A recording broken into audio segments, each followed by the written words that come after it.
Hi vlog, welcome to my guys. Shut down.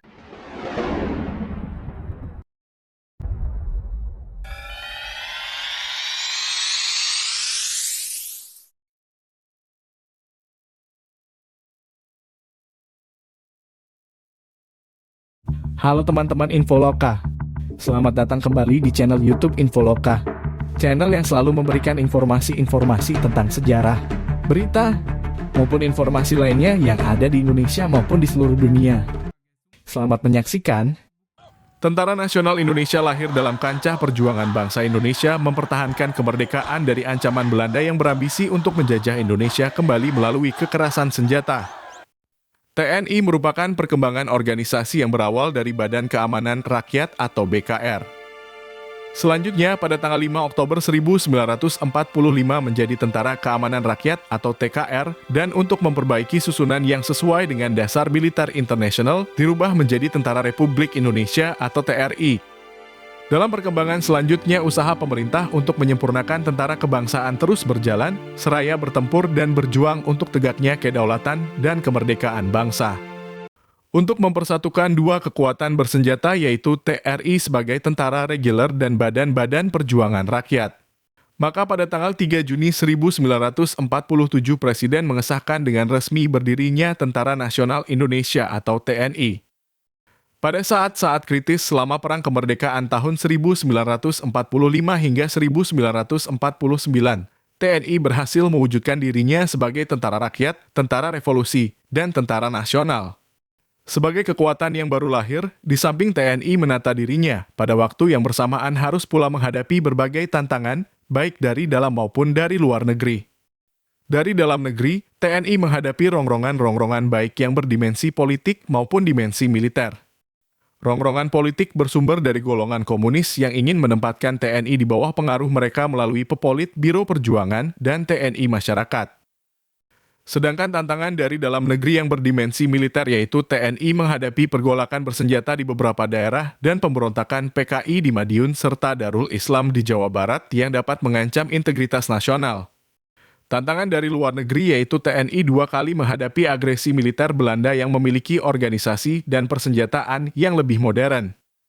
Sadar akan keterbatasan TNI dalam menghadapi agresi Belanda, maka bangsa Indonesia melaksanakan perang rakyat semesta di mana segenap kekuatan TNI dan masyarakat serta sumber daya nasional dikerahkan untuk menghadapi agresi tersebut.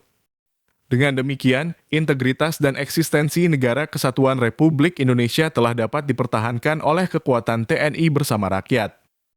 Sesuai dengan keputusan Konferensi Meja Bundar, pada akhir tahun 1949 dibentuk Republik Indonesia Serikat atau RIS. Sejalan dengan itu, dibentuk pula Angkatan Perang RIS yang merupakan gabungan TNI dan KNIL dengan TNI sebagai intinya. Pada bulan Agustus 1950, RIS dibubarkan dan Indonesia kembali ke bentuk negara kesatuan. Angkatan Perang RIS pun berganti nama menjadi Angkatan Perang RI.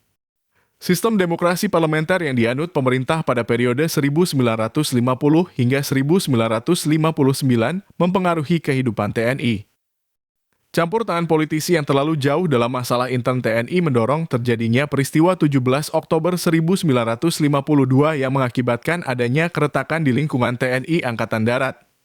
Di sisi lain, campur tangan itu mendorong TNI untuk terjun dalam kegiatan politik dengan mendirikan partai politik yaitu Ikatan Pendukung Kemerdekaan Indonesia atau IPKI yang ikut sebagai kontestan dalam pemilihan umum tahun 1955. Periode yang juga disebut periode demokrasi liberal ini diwarnai pula oleh berbagai pemberontakan dalam negeri.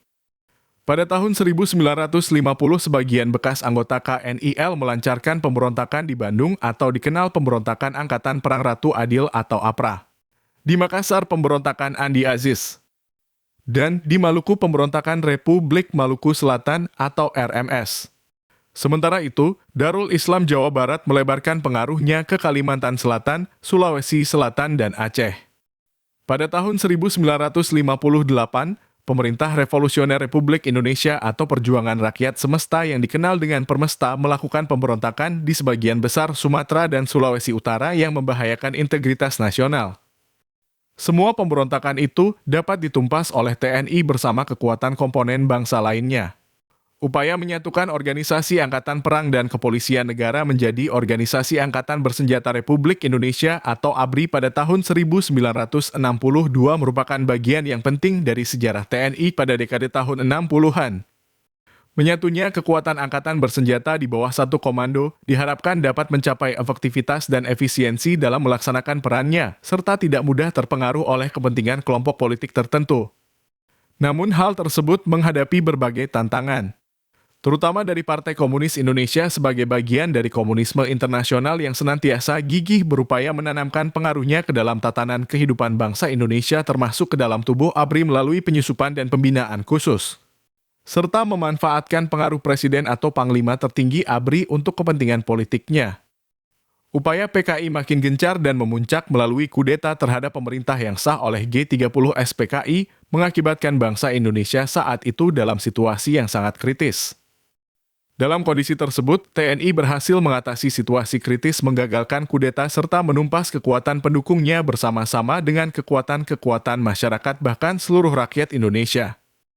Dalam situasi yang serba chaos itu, ABRI melaksanakan tugasnya sebagai kekuatan Hankam dan sebagai kekuatan Sospol. Sebagai alat kekuatan Hankam, ABRI menumpas pemberontak PKI dan sisa-sisanya. Sebagai kekuatan Sospol, ABRI mendorong terciptanya tatanan politik baru untuk melaksanakan Pancasila dan UUD 45 secara murni dan konsekuen. Sementara itu, ABRI tetap melakukan pembenahan diri dengan cara memantapkan integrasi internal. Langkah pertama adalah mengintegrasikan doktrin yang akhirnya melahirkan doktrin ABRI Catur Dharma Eka Karma atau CADEK. Doktrin ini berimplikasi kepada reorganisasi ABRI serta pendidikan dan latihan gabungan antara Angkatan dan Polri.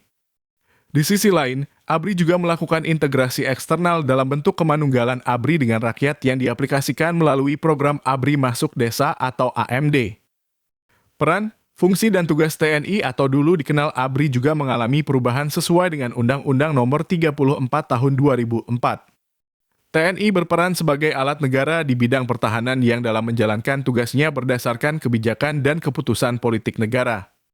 TNI sebagai alat pertahanan negara berfungsi sebagai penangkal terhadap setiap bentuk ancaman militer dan ancaman bersenjata dari luar dan dalam negeri terhadap kedaulatan, keutuhan wilayah, dan keselamatan bangsa. Penindar terhadap setiap bentuk ancaman sebagaimana dimaksud di atas, dan pemulih terhadap kondisi keamanan negara yang terganggu akibat kekacauan keamanan. Tugas pokok TNI adalah menegakkan kedaulatan negara, mempertahankan keutuhan wilayah negara kesatuan Republik Indonesia yang berdasarkan Pancasila dan Undang-Undang Dasar Negara Republik Indonesia tahun 1945, serta melindungi segenap bangsa dan seluruh tumpah darah Indonesia dari ancaman dan gangguan terhadap keutuhan bangsa dan negara. Tugas pokok itu dibagi dua, yaitu operasi militer untuk perang dan operasi militer selain perang. Operasi militer selain perang meliputi operasi mengatasi gerakan separatis bersenjata, mengatasi pemberontakan bersenjata, mengatasi aksi terorisme, mengamankan wilayah perbatasan, mengamankan objek vital nasional yang bersifat strategis, melaksanakan tugas perdamaian dunia sesuai dengan kebijakan politik luar negeri, mengamankan presiden dan wakil presiden beserta keluarganya, memberdayakan wilayah pertahanan dan kekuatan pendukungnya secara dini sesuai dengan sistem pertahanan semesta, membantu tugas pemerintahan di daerah, membantu kepolisian negara Republik Indonesia dalam rangka tugas keamanan dan ketertiban masyarakat yang diatur dalam undang-undang, membantu mengamankan tamu negara setingkat kepala negara dan perwakilan pemerintah asing yang sedang berada di Indonesia, membantu menanggulangi akibat bencana alam, pengungsian, dan pemberian bantuan kemanusiaan, membantu pencarian dan pertolongan dalam kecelakaan atau search and rescue, serta membantu pemerintah dalam pengamanan pelayaran dan penerbangan terhadap pembajakan, perompakan, dan penyelundupan. Sementara dalam bidang reformasi internal, TNI sampai saat ini masih terus melaksanakan reformasi internalnya sesuai dengan tuntutan reformasi nasional. TNI tetap pada komitmennya menjaga agar reformasi internal dapat mencapai sasaran yang diinginkan dalam mewujudkan Indonesia baru yang lebih baik di masa yang akan datang dalam bingkai tetap tegaknya Negara Kesatuan Republik Indonesia. Baik teman-teman, itu dia sejarah singkat berdirinya Tentara Nasional Indonesia versi Infoloka.